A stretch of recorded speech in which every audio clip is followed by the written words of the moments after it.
যে ব্যবসার অবস্থা তাতে ভালো থেকে চিন্তা করে। আল্লাহ রে, এখন যে দিনকাল আসিচ্ছে এতে ব্যবসা করাচ্ছে না করাই ভালো, কারণ কিভাবে সংসার চলবি। মানুষের বাকি দিতে দিতে ব্যবসার লাল বাতি জ্বলে গেছে।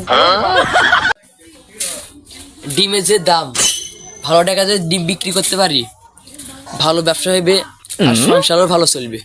যাই দেখি ম্যানেজার আসছে। সে আজকে মালিক আসুক, মালিক আসলে এটা ব্যবস্থা করা লাগবে, এভাবে তো ব্যবসা করা যায় না। কি অবস্থা ম্যানেজার সাহেব? যে ব্যবসার অবস্থা তাতে ভালো থেকে চিন্তা করে। কি বলতেছেন এগুলা? বাজার তো খুব ভালো যাইতেছে, আপনি কোন যে ব্যবসার মধ্যে লস? কিসের লস? আমি এগুলার সবকিছু শুনতে চাই না, আমার টাকা ঠিক মতো পাইলে হইলো। আমি এই ডিমের ব্যবসার মধ্যে যে এত যে বাকি পড়ে, এত মানুষ যে বাকি যে নেয়, টাকা তুলো রয়ে যাবে। তুমি বাকি দাও দেখি বাকি পরে, তুমি যে বাকি যদি না দিতা তাহলে কেউ কি বাকি নিত?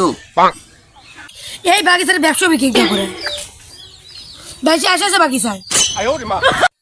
ডিমগুলা তো স্যারে পাঠাইতে চাইলো, যা দেখি ডিমগুলা তো এখনো আসলো না। আসসালামু আলাইকুম স্যার। ওয়ালাইকুম আসসালাম, কেমন আছো? আলহামদুলিল্লাহ। স্যার আমার ডিমগুলা তো আসার কথা, এখনো তো আসলো না।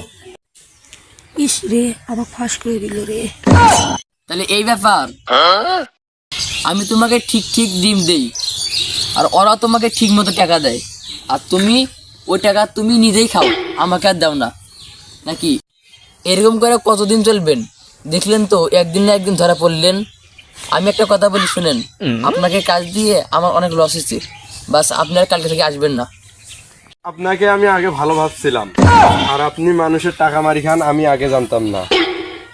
স্যার আমার ভুল হয়েছে স্যার, আমাকে ক্ষমা করে দিন স্যার, আর আমি স্যার কোনোদিন ভুল করবো না স্যার। কত কথা বাদ, তুমি আর কালকে থেকে আসবে না।